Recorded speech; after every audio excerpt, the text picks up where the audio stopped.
Polarity 2. Let's try number 5. Cl with 3 Fs. So Cl's in the center, F's around in some fashion. It's not too important exactly where you place them. On your periodic table, you find out that Cl and F are in the column that have 7 valence electrons. So let's use those and make some shared pairs. So I have 2, 4, 6, and a 7th one on fluorine, and we'll repeat that all 3 times. And chlorine has 7, right? So I'm going to use 1 to make a shared pair here, 2 from chlorine, 3 from chlorine to make a shared pair. I used 3 out of 7 there for chlorine. That means I have 4 left over. So I have 4, that's 2. I have 4 left over. So what shape do I have? I have 2 bonded, 3 bonded atoms and 2 unshared pairs, 2 clouds. That's this, isn't it? T-shaped. So this is T-shaped.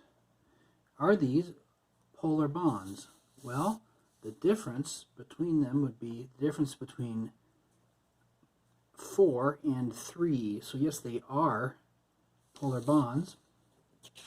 And remember, in this case, these are the F atoms.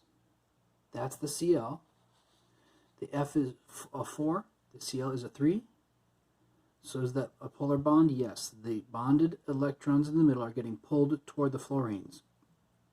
And so, this one's coming out of the paper, by the way, at 90 degrees to this line here. But we're looking at it from the top a little bit.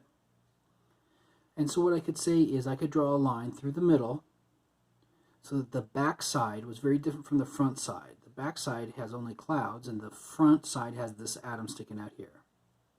So in general, the polarity has moved toward the fluorines. That's some up, that's some down, and that's some out, but it's very much not back in. So what I'm going to do is I'm going to say that the polarity is away from the clouds side. I know that mine doesn't exactly look like theirs, but I just demonstrated to myself that the polarity is away from the clouds. So it's away from the clouds, and on the plus side we put a little line there to make a little plus sign. Double check. Is this a plus or a minus charge? Does it need a brackets with a charge? No, it doesn't. Did I make a distributed shared double bond, a resonance structure? No, I didn't. But I did make one little weird thing, which is the chlorine now is not a standard octet. It doesn't have 8 shared electrons. It has 2, 4, 6, 8, 10, which is an octet violation.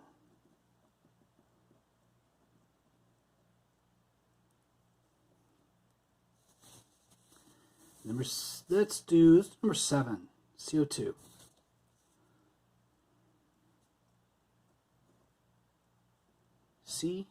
COO. So, carbon has 4 valence, oxygen has 6, so I get 6 and 6 is 12, plus 4 is 16 valence electrons. It's usually easier with these oxygens if you just put 6 on there and see what you can get.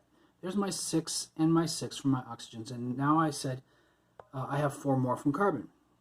Well, I'm going to have to use those electrons here as my bonding electrons, because every bond is a shared pair. So there's 2 of them, there's 4 of them, and I'm out of valence electrons, and I've used them all up. However, carbon is very unhappy with this situation because it Venn diagrams as a 4. And what I mean by that is we could do this, and the oxygen feels like it has 8 outer electrons, and it's happy with that. And the same thing happens over here. But the carbon, even though it crosses over here, that's what I mean by Venn diagram, it feels like it has 4 valence electrons. It's not going to live with that. It's going to get grabby. It's going to start grabbing pairs. And what we're going to get is it's going to grab one of these pairs over here. It doesn't matter which one you grab because they're not really sitting there still anyway. This is just our fakey diagram, so we get the general idea. They're not just sitting there, they're whirring around at light speed, so we'll just pick one. It doesn't matter because they weren't in any certain position anyway. And there I grabbed one, and there I grabbed another from the left side, and now everybody feels like they have 8 valence electrons. This is not a resonance structure because I don't have to take my double bond and spread it around. Everybody has a normal double bond.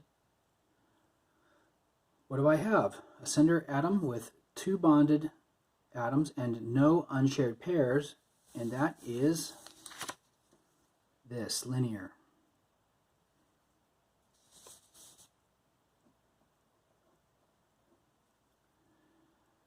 Is it polar? Well, we could go to the electronegativity chart, except it won't really matter because the difference between this on the left will be the difference between that on the right, and they're in completely opposite directions. It doesn't even matter what the difference is because there's no way to draw a line through the center point. Keep trying to draw one, but you can't find a way you can get a plus side and a minus side to this molecule. You always get the same thing. In fact, we could go and actually do it even more thoroughly. We could go into the electronegativity chart and we could say carbon is 2.5 and oxygen is 3.5, so the difference is 1, and these are polar bonds.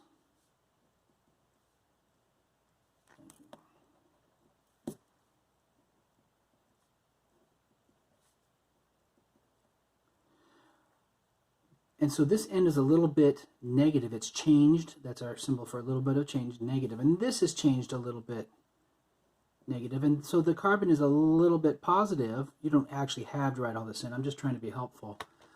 But the point is that it's equally as negative on both ends, and you can't find the plus side. There's no way to rotate this or mentally cut this through the middle where we get both a plus end and a minus end. We can't find the plus end, and so this is not polar.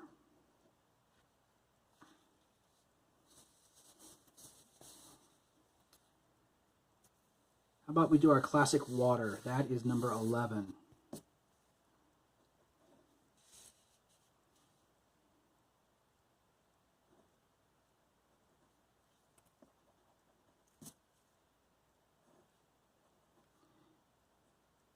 Okay, so how many electrons do we get? We get valence 6, valence 1, valence 1. So that's 8. So I got to use 2 of them here and 2 of them here. That leaves me 4, and they sure don't go in the hydrogen. Hydrogen can only manage 2, so they go in the oxygen. An unshared pair and an unshared pair. And what I have is this kind of bent molecule.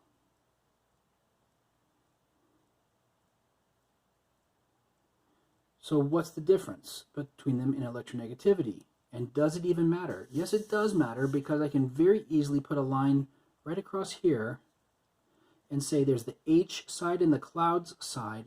So maybe I can find a plus side and a minus side. So what are the differences between H and O? O is 3.5. H is 2.1. So the difference is 1.4. That's very polar. It's polar toward the oxygen. These bonds here are getting pulled toward the oxygen. And what that'll do is it'll make the oxygen a little bit negative because it has these electrons more of the time. And these clouds will even bulge out. You don't have to draw this, I'm just going to do it anyway. They'll even bulge out even bigger. So is it polar? Well, are the bonds polar? Yes, they are, because the difference was above 0.4. It was 1.4, wasn't it?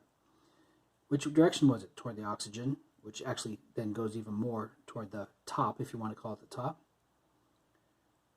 Are the sides identical? No, they're not. Is it polar overall? Yes. It's polar toward the cloud side. And this side becomes the partially positive side. The hydrogens are not able to hold on to the electrons very much. And if you're becoming less negative, you're becoming more positive. What shape was that? Bent. Did we use any double bonds? No, we don't have to count that. Is it an octet violation? No, because the oxygen thinks it has 2, 4, 6, 8 valence electrons, which is pretty normal. Is it plus or minus? Do we need brackets and a charge? No, we don't. And we're done.